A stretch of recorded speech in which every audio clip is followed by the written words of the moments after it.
That's right, you're right here at Galaxy 107 FM, and I'm joined by rock legend, the man himself, Jimi from the House of Lords. Good afternoon, Jimi. Grant, how are you, my friend? I'm honored to be here. Thank you.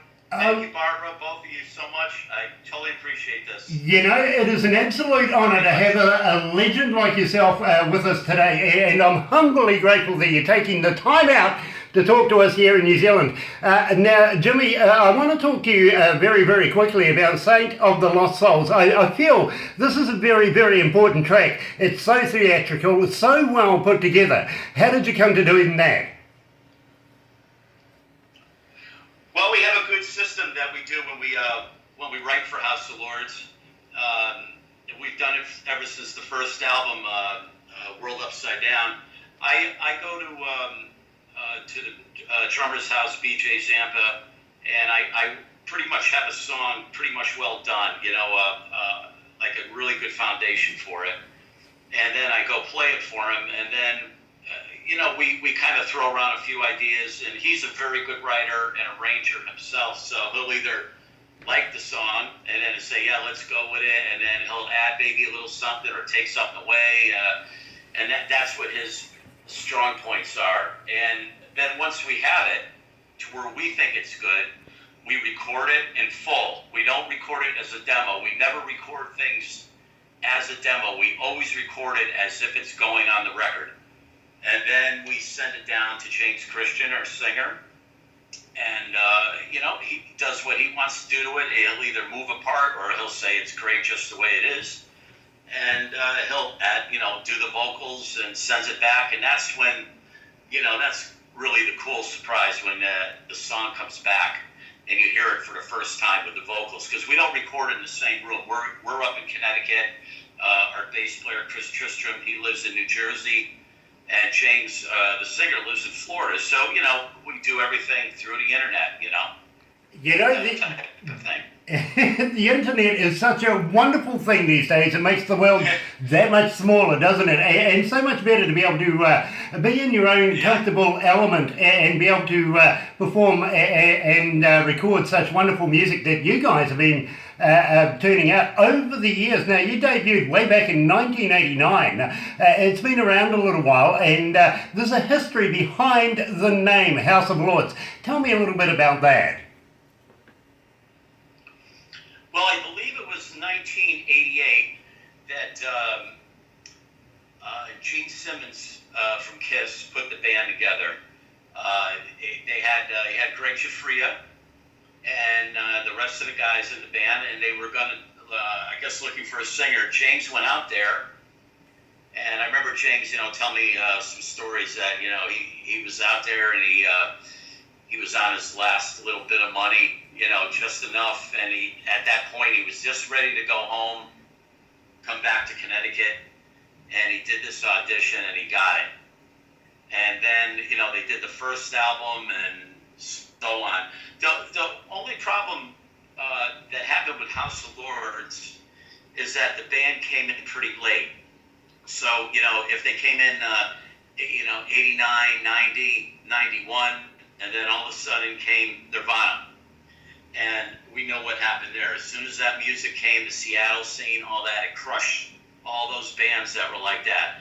And unless you were a band with that was huge, like Motley Crue or Poison or AC/DC, any bands like that, a lot of the bands couldn't survive. You had to be really out there and have really big hits in order to make it through there. Whitesnake made it through, Rat made it through, but there were a lot that ended up getting squashed. That's why a lot of the 80s bands still tour Europe, because that music is huge over there, and that's where we go.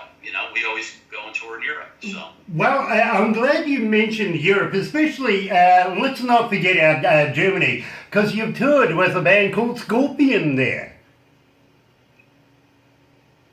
Yes, that was before I was in the band. That was the original lineup.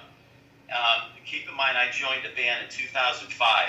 So my first show with the band, though, was huge. It was in Lorca, Spain, and I'll never forget it. It was with Whitesnake, Queensryche, Twisted Sister, Hanoi Rocks. I mean, it was funny because we were very green because we just put the band together, this new version of House of Lords.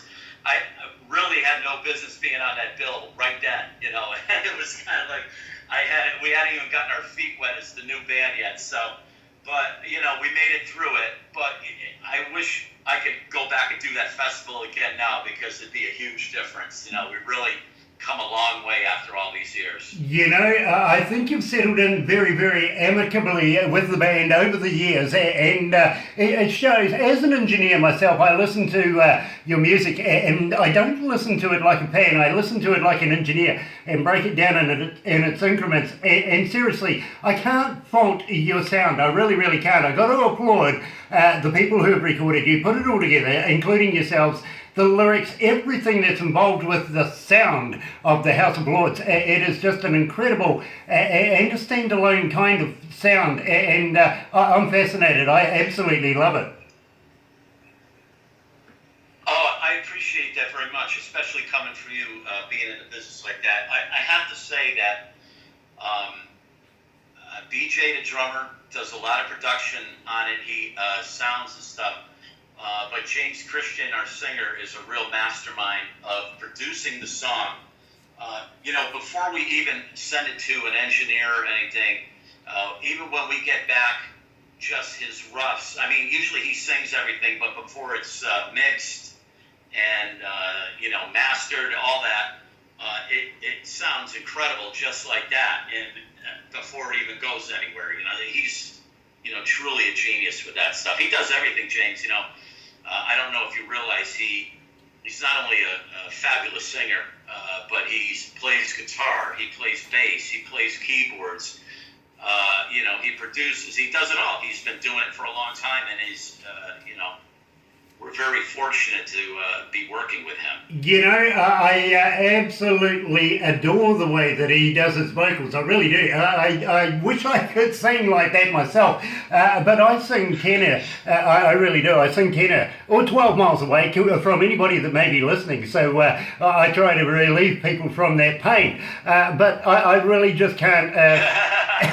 I can't fault your singer, I really can't. He is absolutely superb. Now, I've got to ask you about Caucasian Dream. Tell me how you came to the lyrics of this, and what inspired the music behind it. Well, okay, so, you know, James uses a lot of outside lyricists on songs. You know, he'll write some things, but he likes to get outside lyricists, like we've had Jeff Kent and many other great writers on this. And just recently, when we did Cartesian Dreams, that was the third CD, I believe the same writer that he worked with for the Demons Down record came on board and did the lyrics on that. And I feel terrible, but because his name is escaping me right now, and I should go look it up. But anyways, the song Cartesian, it's pretty funny. I'll tell you a quick story about it.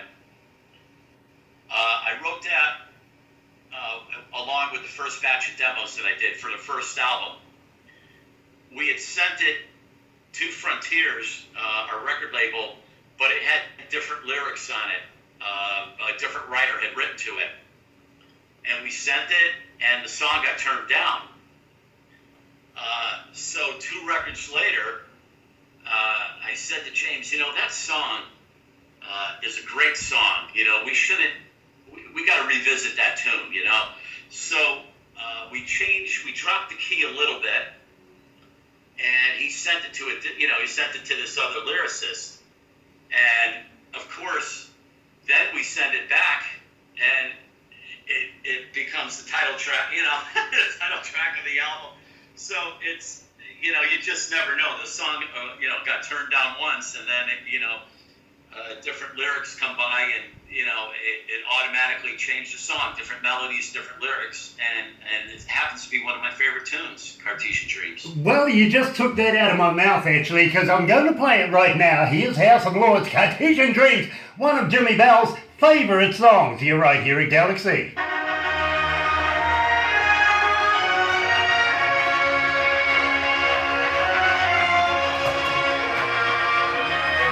I love this. Me too. I love this. Just absolutely love this, Jimmy. I really do. Are you comfortable? Oh, good. I'm glad. Oh, I'm totally comfortable. I'm having a great time. Nice, nice. I know for a fact. I just got a text from Greg Livesay. He's listening, so I'm going to have to plug him. So. Yeah, we're going to have to do that, absolutely, because I love Greg. He's a wonderful man in his own right. So it's nice to know that we have friends out there, both of us. We got something in common. Absolutely. Yes. What's it? Yeah, absolutely. Sorry, I've got to do this because Barbara keeps pointing things at me, so every now and again. By the way, this is going on to YouTube, and also we're going to put this on our website. Do I look okay? Is the light okay now and everything for the camera? The light is absolutely brilliant, and you couldn't look any better. You're a stunning man. So. I'm going to interview with you every week because it'll make me feel good. Do that. Makes me feel good. I appreciate it. The thing, Jimmy, is that now that you are doing an interview with me, you're part of the Galaxy family. Yeah. Grant, I have so many stories throughout my career that I could tell you. Things about Ozzy and playing with Geezer Butler and Joan Jett and all this stuff. I mean, we could go on for days. I'm going to hit you up about a couple of those, absolutely, because you see, our fans would like to know this sort of stuff, if you know what I mean. Believe me, when we ask our fans for some suggestion, they give us a lot of emails and they say to us, listen, could you ask them these questions or could you ask them that question? And in fact, I'm going to be honest with you, there's a lady in Australia, every interview we've ever done, and I'm expecting it, for her to email me and ask the one question every time, what's your marital status? You can guarantee it's going to come in. So I make a point of actually asking that. And what's the marital status of the band? Who's married, who isn't? I think she's looking for a husband. Who's married? Who's married in the band? Yeah. Is that what she? Oh, okay. It's nobody but James. I mean, we don't have. I have a fiance, but James is married to Robin Beck. I don't know if you know who Robin Beck is. Robin is a number one artist. She had number one hit over in Europe back in the 80s by singing a Coca-Cola commercial. She's a very amazing singer. In fact, BJ and I will be going out on tour with her as her backup band in October. Mate, she just released a new record on Frontiers. We're going to talk about that as well. But first of all, let's go back to the desk. We've got about a minute and a half to come out of this and go into the next one. Go ahead. And we'll have a chat. Yeah. What an incredibly interesting man.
That's right, you're right here at Galaxy 107 FM, House of Lords, Cartesian Dreams, and I'm joined by Jimi Bell, the legend himself in rock, and believe me, it is a pleasure to have you with us.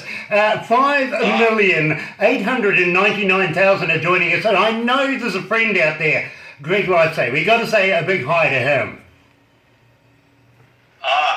I love my buddy Greg. I have to thank him so much for setting this up and introducing me to you. He's not only a great friend of mine. We hang out together and everything, but he's probably one of the greatest guitar players. Honest, I actually have to try and ruin him though a little bit. I got a hit on him actually. We're gonna have somebody bust his fingers up or something. So I eliminate some of the competition that I have around. I love that. I have to take every advantage I can at this point. So if I have to take him out somehow, it's gonna happen. I'll arrange a little accident, like he'll fall down the stairs or something. Great. I love the guy. He's an amazing player. Yeah, absolutely. And he's a friend of the family here at Galaxy 107 FM, so we absolutely love him as well. I hope you are joking, because Greg is such a talented man in his own right, so I'm sure he'll find the funny side of that. Oh, yeah, absolutely. Now, we were talking about Ozzy and a couple of your past experiences with bands, notable bands as well, like Joan Jett, for instance. Now, tell us a few of your stories. Well, back in the day, I was in a band called Joint Forces. We were a local band, and we were a big local band. We were the first band in Connecticut area, or even in New England, to come out and do one set of all original music. We took a big chance. Like, there were big bands out there doing original music and cover songs, but we decided we were going to come out, do one full set of our music, have two warm-up bands, and we took a big chance, but it went over huge. Someone from Joan Jett's camp, Blackheart Records, he was working there, decided to take us on. He put us out on tour with Joan Jett. So we went on the road on an East Coast tour of the U.S. We didn't make a dime of money except $10 a day, but we had a tour bus. So, it didn't really matter, because we were in our 20s and we were just so happy that we were going to be out on tour. And we had this beautiful tour bus, and everybody from Joan Jett's band, the road crew and all the other band, rode on our bus because we had the party bus, and it was a big deal. So, we did that, and then an opportunity, Joan Jett was going to be starting a movie with Michael J. Fox, a movie called Light of Day, and they needed a band for the movie. So we got contacted. We had to send in photos, even though we had just gotten off tour with her. We still sent in the photos, and we got accepted, and all of a sudden, we're in a national motion picture with Michael J. Fox and Joan Jett. I was very fortunate that I got to hang out with Joan a lot, and she is one of the sweetest people you'll ever meet. She always treated me great, even back then. And Michael J. Fox, I have to say, was incredible. Him and I sat down, when we had lunch together, during the shooting of the movie, and he would ask me all kinds of questions about guitar playing, and because he watched us when we filmed our scene. There's one scene in the movie we're called The Hunts, Huntz. That's actually Joint Forces, but in the movie that was our name. And there's a scene where Michael walks into the club and sees his sister, because his sister joined our band, and Michael watched me play guitar a lot and really liked it. So, him being a guitar player himself, he had a lot of questions. And I was more than happy to sit with somebody and, try to help him out any way I can. We went to the movie party, okay? I got to tell you, they had the movie premiere party in New York City. So we go there, there's a red carpet. It's at the Hard Rock Cafe in New York. We get out of a limo, and we're just standing there. The streets are filled with people. I mean, filled, both sides of the ropes. And and we're just standing on the red carpet, and then someone says to you, "Hey, who are you guys?" And we're all nervous, so we said, "Well, we're joint forces." And then someone says, "Hey, those guys are the Huns in the movie." So as soon as that was said, a million flash bulbs went off. Like all these photographers from magazines all over the place were shooting like crazy. It was like Hollywood, and I just was like, I'd never seen anything like it. The movie party, we had Carly Simon, Ronnie Wood from the Stones, Paul Schaefer was there from David Letterman's show. I mean, like so many famous people. It was great. I never experienced anything like that. I would really love to meet Paul Schaefer, actually. What an accomplished keyboards man he is, and what an auspicious career he's had, especially with David Letterman. No, I would rather talk to you about Go to Hell. Now, tell me, how did you come to the lyrics of that? Well, once again, that was written by a gentleman, Richard Himes, I believe, and he's an amazing writer. He did a lot of work along with a couple other people. A gentleman named Charles Manson, believe it or not, I believe, was one of the other lyricists on that. And it's just a great song. I'll tell you, it's funny how things come about. I wrote that riff, the song opening riff. Originally, I wrote it with a halftime groove, like it wasn't double time the way it is on the record. And so when I brought it to BJ, I kind of had it halftime, and then I said, well, geez, I'm kind of thinking we could play this double time, and it just happened. And it's different because as soon as he lays a drum track to it, the whole track pops, and that's what it is. Like, because I write just to a little click track. I got a little metronome.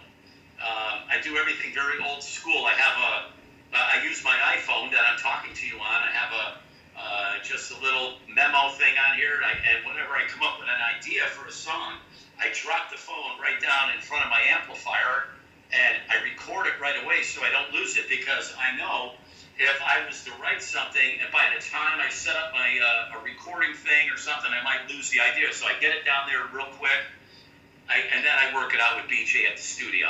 Yeah, I've got to ask you a very... Go to Hell is a great song. Yeah, absolutely. It is an absolutely stunning song. But I've got to ask you very, very quickly, when you do write songs, I know that some of the inspirations come from all sorts of places. And have you ever had one of these moments where you may be in a cafeteria, you just write it down on the napkin and go home and perfect it, much like other artists around the world? They tend to be the ones that make it in the world fastest, just by sheer inspiration. Have you ever had that happen to you? Well, I'm not a lyricist at all, but I have had experiences where I've been driving in a car, and something starts coming to me in my head, like some sort of a riff, and I'll grab my phone and just sing it, like anything, like da da da da da, anything stupid, whatever might come into my head. And then when I get home, I'll put it, I'll try to make some sense of it, whatever the hell I was just saying, and it usually works out pretty good. But I have to tell you, most of the time, see, I'm one of these guys that plays guitar a lot. I practice a lot still. I always have, even when I first started playing at 13 and 14. Once I discovered I wanted to be a guitar player after I went through all these other instruments, I fell so deep in love with the guitar that it never left my hands. And that's just the way that it is still. It's like I play all the time. I'm always trying to create new things, practice my technique, practice this and that. But when it comes time to do a record, it's like there's a switch in me that switches to songwriting mode. It's like when I know that we're going to do a record and it's time to do it, I get focused on that very quickly. and ideas just start flowing out like that. Well, I was just going to ask you, it must be about midsummer over there right now for you. Have you got any plans of doing any tours, any festivals over the summer period? Well, right now, what we're doing in September, we had a Europe tour booked, but we had to postpone it. We needed a few more dates, and when we go to Europe, everything has to be totally filled. We can't go over because once we're over there, it costs money, and we have to be there the whole time, you know. So what we did was we postponed it for now, and we have a few U.S. things. We just signed with a U.S. agent, Ashley Talent. Mark Hyman is the president. They handle Quiet Riot is their biggest band. They handle King's X, Crocus. A few bands. Sweet. I even think they have Golden Earring on. They have a few things that they still do. And we're going to Kentucky on September 22nd, and we're gonna open for Quiet Riot. And then right from there, we drive straight down to Florida, and we're playing this big festival called 80s in the Park, which is, has all these, bands from our genre performing. And we have a great spot. We're actually playing right before Winger. Winger's headlining, and we're playing right before them at 7 p.m. And I'm very excited about that because I became pretty decent friends with Red Beach from because of Whitesnake, and Mikkel Lupi, the keyboard player for Whitesnake, played on our last record. He played the song Harlequin, and he's also in the video with us. So I got to be friends with Joel Hoekstra and Reb and Mikkel, and great bunch of guys, fantastic. So I'm excited to see Reb because he plays with Winger.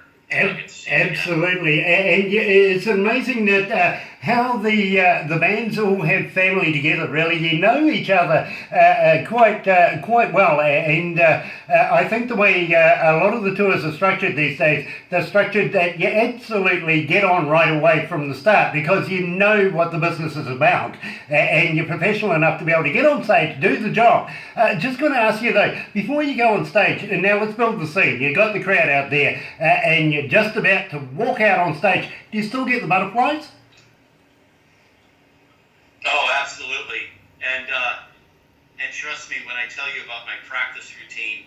I practice a lot, but a day of the show, I'm practicing nonstop. And I will be practicing in the dressing room right up to the second. I will walk to the stage practicing, and I will not stop until the show is over. Then that's when the guitar could finally go down back in its case. It's just something that I'm accustomed to doing. I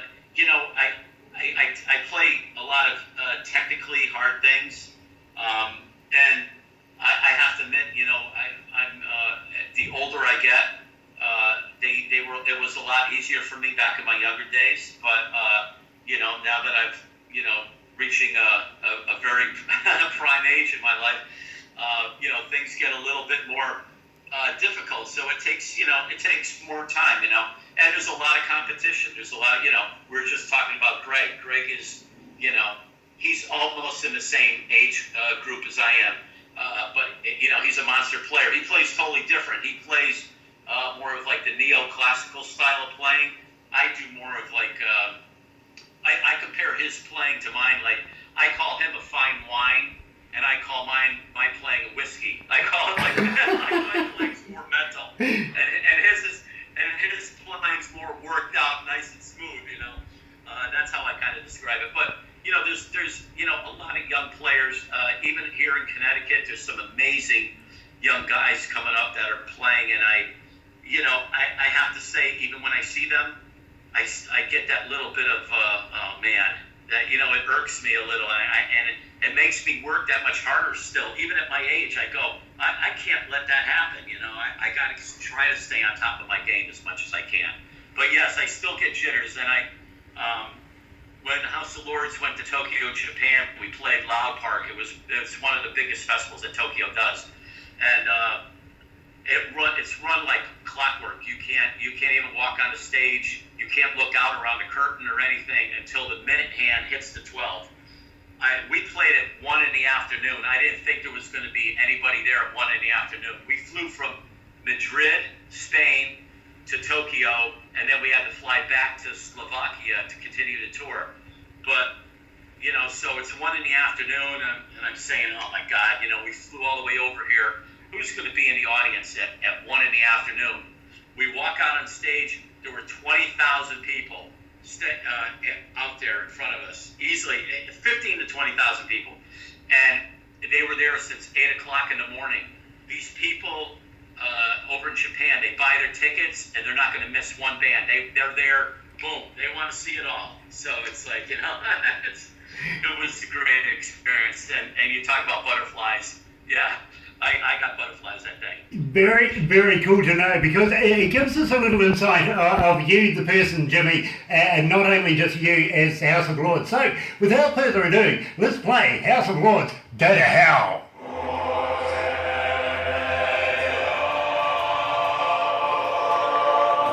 I love this. I was just saying, Jimmy, I absolutely love this track. Oh, good. I appreciate it. I'm having a ball here, by the way. I really am. I'm so glad that we set this up. Nice. I totally love it. Thank you. Nice. Barbara, you done a good job. How's that? Yeah, Barbara did a great job. Now, I really hope you could contact your people at the magazine and try to. I would love to do a tour down there. It would be great if this could actually happen. Well, I tell you what, I'm going to talk to you next about the magazine and give you a little insight about it. I presume, Barbara, have you got the information? Yep. Yeah, he's got the information. He's got the information. Yes, he is. Okay, have a good day. Sorry, one of the staff is just off for lunch, so they always come and let me know. Because we want to be able to bring you down here. Believe me, we've thought very, very hard about this, and I'll give you a little insight. We may get contacted maybe 50 bands a day sometimes, and we just choose one that we want to be able to interview. And believe me, we couldn't have thought of an absolute better band than House of Lords. We just loved your sound, everything that went to it. So we pursued as hard as possible. When Barbara brought the music to our engineer come to me and went, Grant, please come to my office, sit down and listen to this band, they're awesome. So we pursued to get the interview with you guys. And I know that Greg Lysay had a big part in it as well, and I really thank him for being a part of it.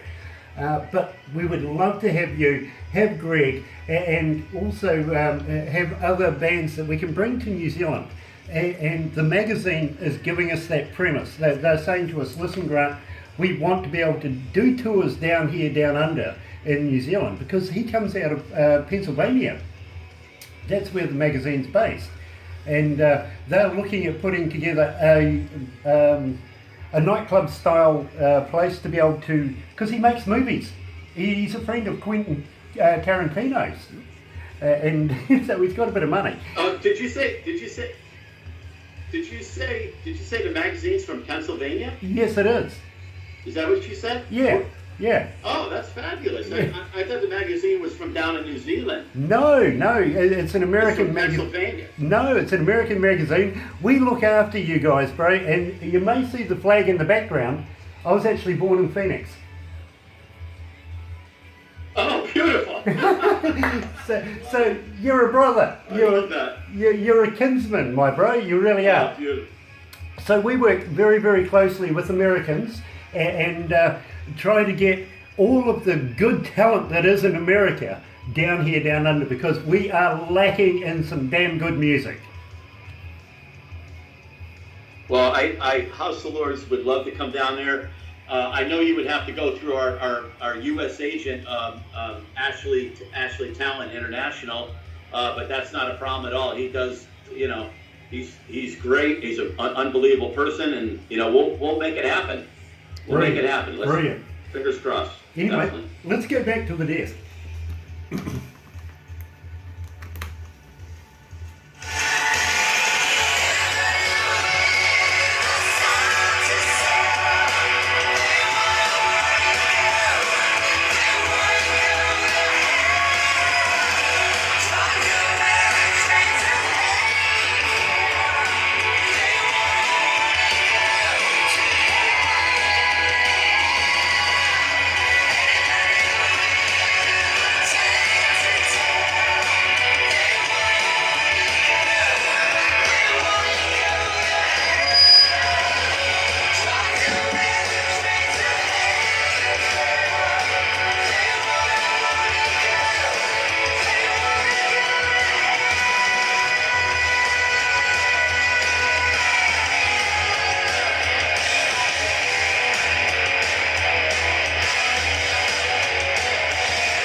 That's right, you're right here at Galaxy 107 FM, joined by rock legend himself, Jimi from the House of Lords.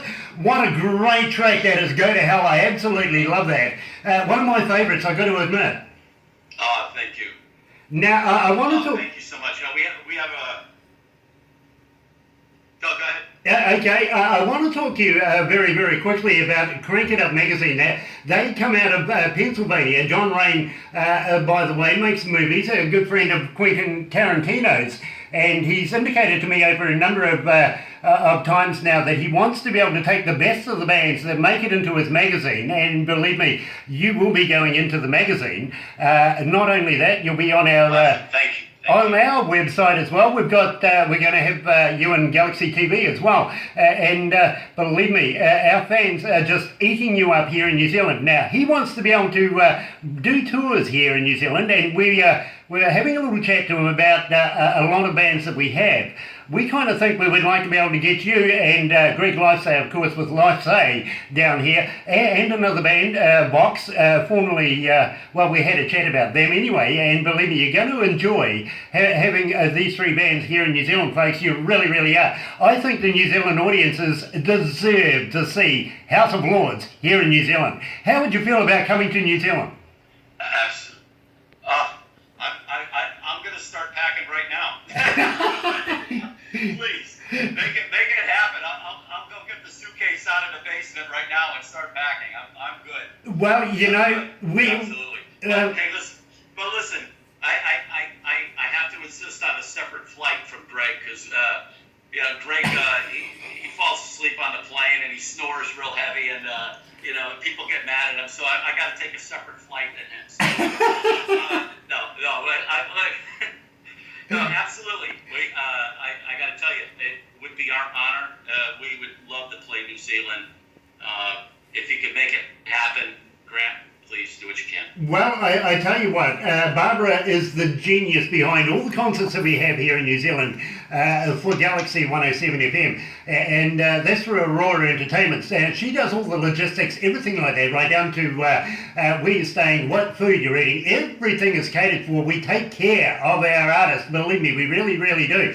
And in return, we would love to be able to have you perform in front of New Zealand audiences here in New Zealand. At the same time, we may share you with Australia. That's the other place over there. Cousins of ours. Yeah, we have this love-hate relationship. Okay. Yeah, we may share you with them as well, because believe me. While we're down there, we might as well do something, right? We might as well visit, right? Yeah, down there. absolutely, absolutely. And I tell you what, within 24 hours, if we're not arrested, something's not working right, I tell you. Oh, that's great. I am so looking forward to meeting you in person. I really, really am, because I think that we're going to have a blast here in New Zealand. I really, really do. And I would love to have you here. Now, as I was saying about the magazine, not only does it stop there, but John also, he is looking at doing a rock cafe kind of deal where you have a nightclub, but he makes movies. So he's going to be able to put it on the television. At the same time, I want to let you know about a company that we're discussing doing a bit of a partnership with as well, called RML, Real Music Live, coming out of LA. And believe me, they do a lot of R&B stuff, but the management want to expand into other genres of music now, and that's where we come in. We're also working with John Rain and Mark Hill from RML. They're going to be doing something now. You see, the thing here, and here's the secret. Mark Hill, already existing in the business, already has a nightclub kind of studio that he records music from, and he has a deal with NBC TV. 85 million people hook into his show when it runs. So I think it's rather frugal of us that we get on board with this guy, and also with John Rain. He's almost 2 million subscribers for the magazine. So believe me, the House of Lords, the name is going to go ballistic very, very shortly. It really, really is. So what we want to be able to do now is form the whole thing together, Galaxy, and of course Crank It Up Magazine and RML. Do the big tripod thing. That way we can get you guys down here, down under, that much more easier, and at the same time we may be able to put a film crew together and follow you guys around, make a documentary out of it, and you never know, it may be one of the biggest documentaries. That would be great. It really would. I think it'd be a very good business move for you, Grant, to get involved in that. So you got thumbs up for me on that for sure. Brilliant, brilliant. And you know something, I would absolutely be able to love to make this happen. And Barbara and I have discussed intimately about doing just that with you guys. Well, maybe not intimately, but extensively anyway, to be able to... Barbara, stop giving me those looks. My goodness, my wife will ask questions. Yeah, you did. Wait a minute, you did say intimately. I did. You said intimately. I did. I heard it. Yep, I tripped up there, believe me. No, extensively, anyway. Yeah, now, extensively. yeah, right. Exactly. Now, I want to ask you, because it has come in, I knew it would. A friend, a young lady over in Australia, she's formerly from the Gold Coast and has moved now to Canberra. She's asked us, what's the marital status of the band? Who's married? Who isn't married? I think she's looking for a husband. Oh, well, James Christian, our singer, is married. He's been married to an amazing singer herself, Robin Beck, for many years. They have a beautiful daughter, Olivia, who's an amazing talent. Her voice is, she does stage and theater and everything. She's definitely, she's right there with her parents, that's for sure. She's totally amazing.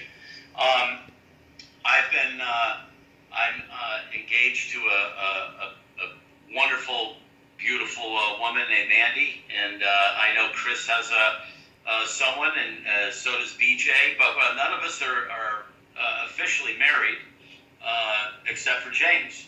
Well, I think, to be quite honest, I think, to be quite honest with you, Jimmy, I think you're all married to music.